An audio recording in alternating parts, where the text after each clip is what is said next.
Hello viewers, నేను doctor Suma, consultant 49 fertility centre Vijayawada. So సహజంగా pregnancy రావాలి అంటే వీర్య కణాల సంఖ్య ఎంత ఉండాలి? సో సంతానలేమి సమస్యతో వస్తే అంటే ఒక సంవత్సరం పాటు హస్బెండ్ వైఫ్ రెగ్యులర్గా కలిసి ప్రెగ్నెన్సీ రావట్లేదు అని కపుల్ మా దగ్గరకు వచ్చినప్పుడు మగవాళ్ళల్లో చేసే ఫస్ట్ టెస్ట్ వీర్య కణాల పరీక్ష. వీర్య కణాల పరీక్ష రిపోర్ట్ కనుక నార్మల్ ఉంటే ఫర్దర్గా వాళ్ళకి ఎటువంటి టెస్ట్లు అనేవి యూజువల్గా చేయము. వాళ్ళకి వీర్య కణాల పరీక్షలో ఏదన్నా తేడా ఉంటేనే వాళ్ళకి ఫర్దర్గా హార్మోన్ టెస్ట్లు కానీ వేరే స్కాన్ కానీ చేయాల్సిన అవసరం ఉంటుంది.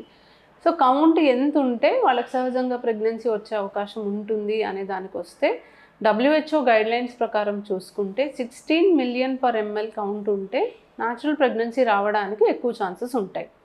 సో అలా అని 16 మిలియన్ కంటే ఎక్కువ ఉంటే ఖచ్చితంగా న్యాచురల్గా ప్రెగ్నెన్సీ వస్తుంది అని కాదు, అండ్ తక్కువ ఉంటే వీళ్ళకి న్యాచురల్గా ప్రెగ్నెన్సీ వచ్చే అవకాశమే లేదు అని కాదు. కాకపోతే 16 మిలియన్ కన్నా ఎక్కువ ఉన్నప్పుడు సహజంగా ప్రెగ్నెన్సీ రావడానికి ఛాన్సెస్ అనేవి ఎక్కువ.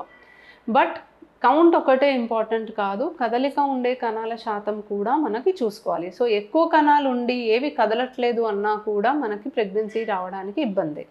భార్యాభర్తలు కలిసినప్పుడు కణాలు గర్భసంచి ద్వారం దగ్గర పడతాయి. ఆ కణాలు గర్భసంచి లోపలికి వెళ్ళి ట్యూబ్లోకి వెళ్తే అక్కడ ఎగ్ అండ్ స్పర్మ్ కలవడానికి అవకాశం ఉంటుంది. సో కణాలు అనేవి ట్యూబ్ దాకా చేరుకుంటేనే సహజంగా ప్రెగ్నెన్సీ వచ్చే అవకాశం ఉంటుంది.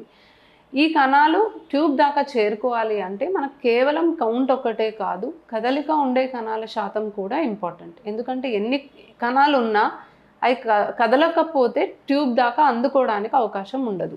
సో మనము ఒక శాంపుల్లో ఎన్ని స్పర్మ్స్ ఉన్నాయి అని చూసి వీళ్ళకి న్యాచురల్ ప్రెగ్నెన్సీ ఛాన్సెస్ అనేది ప్రిడిక్ట్ చేయడానికి ఉండదు. ఎన్ని కణాలు కదులుతున్నాయి అనేది చూసుకొని ప్రిడిక్ట్ చేస్తాం. సో కదలిక వేగంగా కదిలే కణాల శాతం మనము 30% ఉండాలి, 16 మిలియన్ కౌంట్ ఉండాలి. అంటే కనీసం ఒక 5 మిలియన్లు వేగంగా కదిలే కణాలు ఉంటే సహజంగా ప్రెగ్నెన్సీ వచ్చే అవకాశం అనేది బాగుంటుంది. సో 10 మిలియన్లు వేగంగా కదిలే కణాలు ఉంటే ఇంకొంచెం బాగుంటుంది, అండ్ ఎక్కువ అయ్యే కొద్దీ ప్రెగ్నెన్సీ వచ్చే ఛాన్సెస్ అనేవి పెరుగుతాయి. సో కనీసం ఒక 10 మిలియన్లు వేగంగా కదిలే కణాలు ఉంటే భార్యాభర్తలు కలిసినప్పుడు ఏ కణాలు అయితే గర్భసంచి ద్వారం దగ్గర పడతాయో అవి గర్భసంచి లోపలికి వెళ్ళి ట్యూబ్లోకి వెళ్ళి అండం దగ్గరికి చేరుకోవడానికి అవకాశం ఎక్కువ. కాబట్టి వీళ్ళలో సహజంగా ప్రెగ్నెన్సీ వచ్చే ఛాన్సెస్ ఎక్కువ. 10 మిలియన్ కంటే తక్కువ వేగంగా కదిలే కణాలు ఉంటే IUI అనే ప్రాసెస్ వీళ్ళకి సజెస్ట్ చేస్తాం. అంటే వీర్య కణాలు ఎక్కించే పద్ధతి సజెస్ట్ చేస్తాం.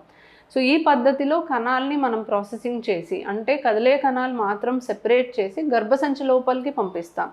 సో దీనివల్ల కణాలు ట్రావెల్ చేసే డిస్టెన్స్ తగ్గిస్తాం, పైగా అండాశయం నుంచి అండం విడుదలై ట్యూబ్లోకి వెళ్తుంది కాబట్టి ఆ ఎగ్ దగ్గరికి మనం కణాలని పంపిస్తున్నాం కాబట్టి కణాలని ఎక్కువగా అందుబాటులోకి పంపిస్తాము. మనకి అవి రెండు ఎగ్ అండ్ స్పర్మ్ కలవడానికి అవకాశం అనేది పెంచుతున్నాం.